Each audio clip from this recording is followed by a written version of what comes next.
మాత్రం నిజం చేస్తూ వస్తున్నారు. అలాగే డేట్స్తో సహా మాట్లాడుతున్నా నేను. ఈ గత సంవత్సర కాలంలో 22/7/2025 దళిత మహిళ విఓఏపై టీడీపీ నేత లైంగిక వేధింపులు ఎన్టీఆర్ జిల్లా ఇబ్రహీంపట్నం మండలంలో. చిలుకూరు గ్రామానికి చెందిన ఆ టీడీపీ గ్రామ కమిటీ అధ్యక్షుడు కాటేపల్లి సుబ్బారావు ఏడాదిగా లైంగిక వేధింపులు చేస్తే భరించలేక ఆ బాధితురాలు నిద్రమాత్రలు మింగితే ఆ తర్వాత ఏడాది తర్వాత ఆ ఇష్యూ బయటకు వచ్చింది. అలాగే 21/7/2025న కేజీబీవీలో సీట్ ఇప్పిస్తానంటూ ఒంటరి మహిళపై లైంగిక వేధింపులు. పాపం భర్త చనిపోయి 2 పిల్లలతో ఆ తల్లి కూలి పనులు చేసుకుంటూ ఆ పెద్ద పిల్లని చదివించుకోవడం కోసం ఆ కేజీబీవీలో సీటు కోసం అడిగితే ఆయన మాట్లాడిన మాటలేంటి? నువ్వు నా దగ్గరికి వస్తేనే నీ పిల్లకి సీట్ దొరుకుతుంది అంట. అంటే భర్త లేని మహిళలకి మీ నాయకులు ఇచ్చేటువంటి రక్షణ ఇది. ఎంత గొప్పగా ఉందో, ఎంత అందంగా ఉందో దయచేసి ఈ కూటమి ప్రభుత్వం గమనించాలి. వారిపై తగిన చర్యలు తీసుకుంటే బాగుంటుంది. ఆ బాధితురాలకు అండగా నిలబడితే బాగుంటుంది. అలాగే 21/7/2025 జాబ్ కోసం కమిట్మెంట్ ఇవ్వాలంటూ టీడీపీ కార్యకర్త సత్సాయి జిల్లా హిందూపురం ప్రభుత్వ ఆసుపత్రిలో పనిచేసిన శానిటేషన్ వర్కర్ని కాల్లో ఏ విధంగా మాట్లాడారో ఆ వీడియో ఎంత వైరల్ అయిందో మనందరం చూసాం. 3/7/2025 యువతిపై టీడీపీ కార్యకర్త లైంగిక దాడి. తిరుపతి జిల్లా నాయుడుపేట పట్టణం అగ్రహారపేట అరుణతి కాలనీకి చెందిన ఒక యువతిపై టీడీపీ కార్యకర్త మొండెం ఉదయ్ లైంగిక దాడికి యత్నించారు. నిద్రిస్తుండగా అమ్మాయి పడుకుంటే లైంగిక దాడి చేసి దాని వీడియోలు చిత్రించి వాటిని సోషల్ మీడియాలో రిలీజ్ చేస్తామంటూ ఆమెను బెదిరించి. అలాగే 1/8/2025 యువతిని మోసం చేసిన కేసులో మచిలీపట్నం టీడీపీ నేత పల్లపాటి సుబ్రహ్మణ్యం తనయుడు అభివన్ను ఎప్పుడు పోలీసులు అరెస్ట్ చేశారో తెలుసా అండి? మచిలీపట్నంలోని మన పేర్ని నాని అన్న వాళ్ళ అబ్బాయి పేర్ని కిట్టు గారు ఒక పెద్ద యాజిటేషన్ చేసి ప్రశ్నిస్తూ రోడ్లెక్కి ఇది అన్యాయం, ఒక మహిళకు మీరు చేసింది తప్పు అని చెప్పి ఆయన గొంతెత్తి అడిగితే అప్పుడు పోలీసులు నిద్రలేచి ఆయన అరెస్ట్ చేశారు. అంటే వైఎస్ఆర్ కాంగ్రెస్ పార్టీ నాయకులు గుర్తు చేస్తే తప్ప, పోరాటాలు చేస్తే తప్ప బాధితులకు ఈ రోజున న్యాయం జరిగే పరిస్థితి లేదు. అలాగే 15/6/2025లో ప్రేమ పేరుతో టీడీపీ ఎమ్మెల్యే వాసు అనుచరుడి మోసం చూసాం మనం రాజమహేంద్రవరంలో. 5/6/2025 దళిత మైనర్ బాలికపై 6 నెలలుగా టీడీపీ కార్యకర్తలు అత్యాచారం చేసిన సంఘటన అయితే అసలు దారుణం. అది వయస్సుతో సంబంధం లేదు. 7 ఏళ్ల బాలికపై కూడా 3/6/2025న టీడీపీ కార్యకర్త అఘాయిత్యం చేస్తే పశ్చిమ గోదావరి జిల్లా ఆకువీడు నగర పంచాయతీకి చెందిన బాలిక తల్లిదండ్రులు మొరపెట్టుకుంటే వాళ్ళకి ఈ రోజుకి న్యాయం జరగలేదు. ఏంటి మీరు మహిళలకు ఇచ్చే భద్రత, ఏంటి మీరు మహిళలకు ఇచ్చే రక్షణ మీ కుటుంబ ప్రభుత్వంలో? అలాగే 6/4/2025న పల్నాడు జిల్లాలో అంగన్వాడీ కార్యకర్తకు టీడీపీ నేత లైంగిక వేధింపులు. మేము కమ్మోళ్ళం, నువ్వు మాల్దానివి, ప్రభుత్వం మాది, ఇవి వాళ్ళు మాట్లాడిన మాటలు. నువ్వు మమ్మల్ని ఏం చేయలేవు, నేను అడిగింది నువ్వు చేయాల్సిందే. పచ్చిగా మాట్లాడాలంటే ఇంకా మా కోరికలు నువ్వు తీర్చాల్సిందే. ఇది వాళ్ళు మాట్లాడి ఆమెను బెదిరించిన బెదిరింపులు. ఆమెను కాపాడాలి అన్న విషయం ఆమె ఇంకా సెల్ఫీ వీడియోలు తీసి సోషల్ మీడియాలో రిలీజ్ చేసుకుంటే కానీ చర్యలు తీసుకునేటువంటి పరిస్థితి ఉంది ఆ రోజున. అలాగే 31/6/2024లో మన హోంమంత్రి అనిత గారి ఆవిడ నియోజకవర్గంలో ఆవిడ సొంత ఇలాకాలో జరిగినటువంటి సంఘటన అనకాపల్లి జిల్లా పాయకరావుపేట కోట ఊరట్లలో 2 మహిళలు దుస్తులు చింపి జుట్టు పట్టుకుని ఈడ్చి కొట్టి వరలక్ష్మి లక్ష్మి అనే మహిళలపై దాష్టికం చేశారు టీడీపీ నాయకులు. అక్కడ దానికి ఏం సమాధానం లేదు. 17/10/2024 టీడీపీ నేతల రాసలీలలు ఆ టీడీపీ రాష్ట్ర కార్యదర్శి చంద్రబాబు గారి కుప్పం పార్టీ పరిశీలకులు గాజుల ఖాదర్ బాషా 2024 అక్టోబర్లో అది బహిర్గతమైంది. With proofs, with authentic data ఈ రోజున మనం ఇవన్నీ మాట్లాడుకుంటున్నాం. ఇక్కడ ఎంత సిగ్గుచేటు! అసలు ఏమనుకుంటున్నారు? ప్రచారాల్లో మాత్రం మేము అది చేస్తాం, మహిళలకి ఇది చేస్తాం అంటూ కబుర్లు చెప్పేస్తారు. ఆచరణలోకి వచ్చేసరికి చూస్తే ఏమీ ఉండదు. ప్రమోషన్ ఫుల్లు, ఆచరణ నిల్లు అన్నట్టు ఉంటుంది పరిస్థితి. బిల్లులు పాస్ చేయాలన్నా కూడా ఈ రోజున పిచ్చివాగుడు వాగుతూ మహిళల్ని ఇబ్బంది పెడుతున్న టీడీపీ నేతలు ఉన్నారు.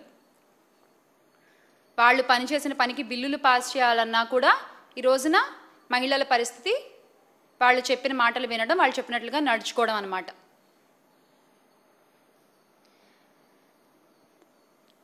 విద్యార్థినులపై టీడీపీ కుటుంబాలకు చెందిన యువకుల గ్యాంగ్ రేప్ చేసి 19/10/2024లో ఆ తల్లిదండ్రులు ఎంత మొరపెట్టుకున్నారు, ఆ తల్లిదండ్రులు ఎంత క్షోభ అనుభవించారు, ఆ విద్యార్థినులు ఎంత ఇబ్బంది పడ్డారు, ఒక్కళ్ళన్నా మాట్లాడారా?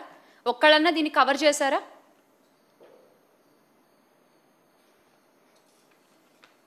దళితులంటే గౌరవం లేదు. మా నాయకులు దళిత నాయకులపై ఎన్ని అక్రమ కేసులు పెట్టారండి మీరు ఈ కూటమి ప్రభుత్వం అధికారంలోకి వచ్చిన తర్వాత?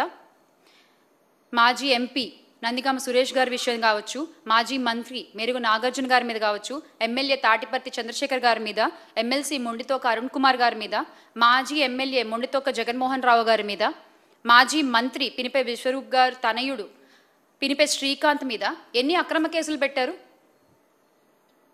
అలాగే ఈ రోజున ఈ రాష్ట్రంలో కూటమి ప్రభుత్వంలో దళితుల్ని ఎంత అసహ్యంగా ట్రీట్ చేస్తున్నారు, ఎంత తక్కువగా చూస్తున్నారు.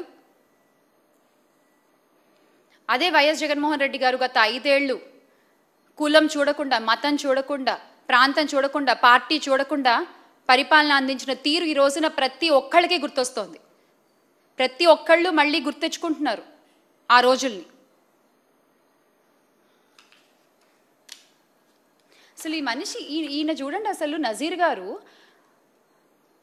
గుంటూరు తూర్పు ఎమ్మెల్యే ఓ మహిళతో మాట్లాడిన వీడియో, ఆ వీడియో మన దగ్గర ప్లే అవుతుందా?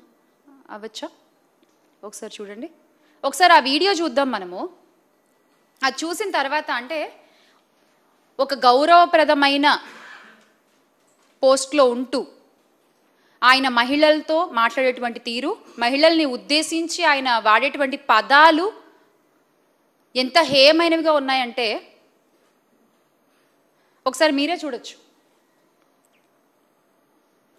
గతంలో ఒకసారి ప్లే చేయండి వీడియో. గతంలో టీడీపీ కార్పొరేటర్ పదవికి పోటీ చేసిన ఒక మహిళతో వీడియోలో చెప్పలేని రీతిలో సైగలు చేస్తూ ఆయన వ్యవహరించిన తీరు ఎంత తేటతెల్లమైందంటే ప్రతి ఒక్కళ్ళ ఫోన్లో, ప్రతి ఒక్కళ్ళ అకౌంట్లో, సోషల్ మీడియా అకౌంట్స్లో ట్రెండింగ్ ఈ వీడియో ఈ రోజున.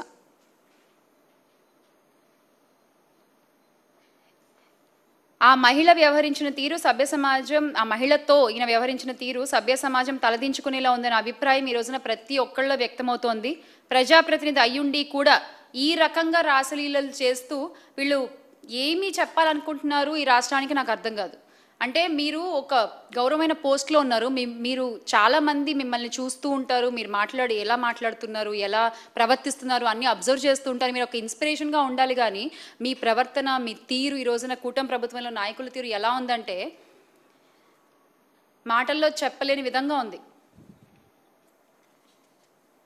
మళ్ళీ నిష్పక్షపాతంగా మేము రాజకీయం చేస్తాము, మహిళల్ని సమానంగా చూస్తూ వాళ్ళ సాధికారత కోసం కృషి చేస్తాము అంటూ కబుర్లు చెప్తారు. ఈ రోజున మహిళలు ఏంటండి, ఎస్పీలే భయపడుతున్నారు. అసలు మీ పాలనలో ఎస్పీలే, ఐపీఎస్ అధికారులే భయపడుతున్నారు మీ పాలనలో. ఎస్సీ సామాజిక వర్గానికి చెందిన సీనియర్ ఐపీఎస్ సంజయ్కి నిష్పక్షపాతంగా పనిచేస్తారనే పేరుంది, అవునా కాదా? ఆయనకు ఏ రాజకీయ పక్షానికి కొమ్ము కాయరని ఐపీఎస్ అధికారులే స్పష్టం చేస్తూ ఉంటారు. ఆయన కూడా మీ నిధుల్లో దుర్వినియోగానికి బలైపోయారు. ఆయన కూడా ఐపీఎస్ అధికారి పివి సునీల్ కుమార్పై మీరు ఎంత కక్ష తీసుకున్నారు ప్రజలందరం చూసాము. దళితులను ఎంత హేయంగా మాట్లాడతారు మీరు, గంజాయి తాగేవాళ్ళు. మీరు మాట్లాడిన మాటలే 27/4/2024లో విత్ డేట్ చెప్తున్నా నేను ఈ రోజున. గత సంవత్సర కాలంగా ఎవ్వరు రాష్ట్రంలోని ఏ పనులు చేసుకునే వాళ్ళు కూడా సంతృప్తిగా లేరు ఈ కూటమి ప్రభుత్వంతో. అది రైతుల దగ్గర నుంచి, చదువుకునే పిల్లల దగ్గర నుంచి, ఉద్యోగాలు చేసుకునే మహిళలు కావచ్చు, ఉద్యోగులు కావచ్చు, ప్రభుత్వ ఉద్యోగులు కావచ్చు, ఎవ్వరూ సంతోషంగా లేరు. ముఖ్యంగా మహిళలైతే నిన్నటికి నిన్న మీరు అమలుపరిచిన బస్సు పథకం కూడా చూసాం కదా. ఫ్రీ అన్నారు, డబ్బులు తెచ్చుకోకుండా టికెట్ కొనుక్కోవడానికి వస్తే అయ్యో ఇది ఫ్రీ కాదమ్మా అంటారు అక్కడ వాళ్ళు. మళ్ళీ వాళ్ళు వెళ్ళి డబ్బులు తెచ్చుకుని టికెట్లు కొనుక్కోవాల్సిన పరిస్థితి. బస్సుల ముందు ఇది స్త్రీ శక్తి సంబంధించినది కాదు, ఇక్కడ వర్తించదు ఆ పథకం అని చెప్పి బోర్డులు పెట్టుకుని తిరుగుతున్నారు. ఇంకేంటి మీరు ఇచ్చింది? మాటలు అందరూ చెప్తారు, కానీ మీరు మాటలు చెప్పినవన్నీ కూడా చేతల్లో చేసి చూపించేటువంటి ఆ నమ్మకం మీకు ఉన్నప్పుడే ఆ మాటలు చెప్పండి. లేకపోతే నవ్వుతున్నారు ప్రజలందరూ కూడా. ఈ రోజున చూసాం కదా, ఇప్పుడు సంవత్సర పై కాలంగా కూటమి ప్రభుత్వం అధికారంలోకి వచ్చిన దగ్గర నుంచి మహిళల పట్ల, దళితుల పట్ల, ఐపీఎస్ అధికారుల పట్ల, ప్రభుత్వ ఉద్యోగుల పట్ల వాళ్ళు ప్రవర్తించిన తీరు ఇది. ఇవన్నీ కూడా ప్రజలు గుర్తుపెట్టుకుంటారు. ఇవన్నీ కూడా ప్రజలు ఏ రకంగా సమాధానం చెప్పాలో అప్పుడు చాలా గట్టిగా సమాధానం చెప్తారు.